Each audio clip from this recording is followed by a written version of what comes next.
This is a map of what the Americas looked like at around the year 1750. And as you can see, it was for the most part divided as colonies by a bunch of European powers. Most prominent is Spain. You can see in this peach brownish color. It had control all the way as south as modern-day Chile and Argentina, and all the way as far north as modern-day Texas and California. You also see significant control by the Portuguese in what will eventually be Brazil. The French have, at this point, some territory, especially in North America and in several islands in the Caribbean. And the British, of course, have control along the east coast of North America. And they also have several islands in the Caribbean and the Atlantic. As we fast forward 100 years, we're going to see a dramatic change. Notice, roughly 100 years later, most of what used to be these European colonies have now achieved independence.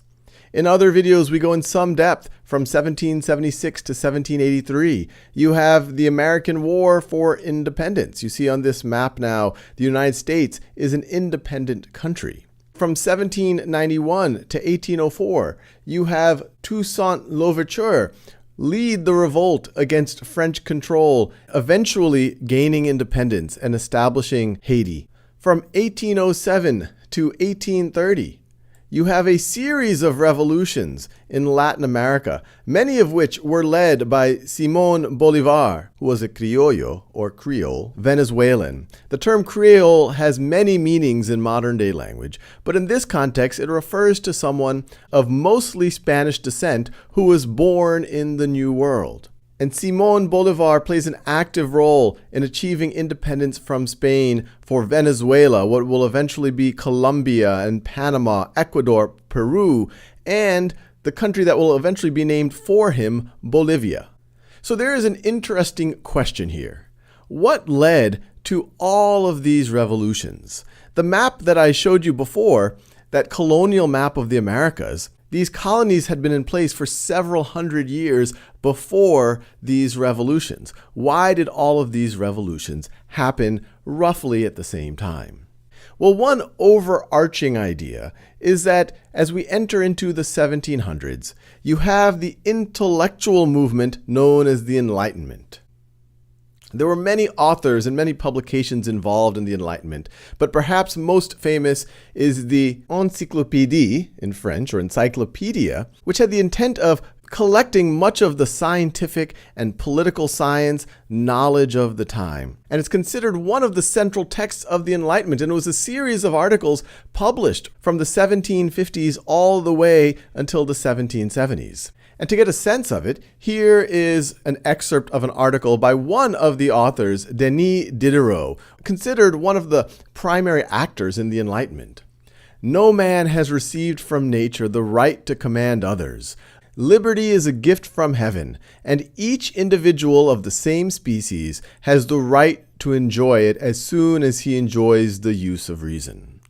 And so when we get into the Declaration of Independence written by Thomas Jefferson, he borrows heavily from these ideas of the Enlightenment. Now, the Haitian Revolution was partially inspired by these ideas of the Enlightenment, but they were also helped by the fact that France was undergoing its own revolution at the time, and it was not in the position to exert strong control over a far-flung colony. The French Revolution lasts from 1789 to 1799, at which point Napoleon Bonaparte takes control of France and starts the Napoleonic Wars. Napoleon tries to keep control, what would eventually be Haiti, was an incredibly valuable resource. It produced a good chunk of coffee and sugar in the world. It was incredibly profitable for the plantation owners and for France as a nation. But between the ideas of the Enlightenment and the French Revolution, the slaves of Haiti, led initially by Toussaint Louverture, were able to overthrow and set up their own nation, which is the first time that this has happened from a successful slave revolt. This is a map of the empire that Napoleon establishes at its peak. And as you can see, you see France, but he's able to take over much of modern-day Germany, Italy. He goes to war with Portugal and then eventually Spain as well, both significant colonial powers in South America. So it's in this context. You have the Enlightenment as we get into the 1700s. You already have the example of the American War for Independence, 13 colonies being able to declare independence from one of the largest powers at the time.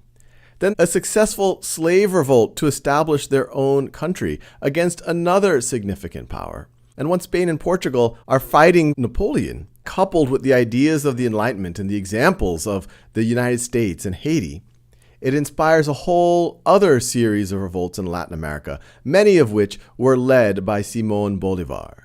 And so by the time we get to 1850, much of the European imperialism in the Americas has come to an end.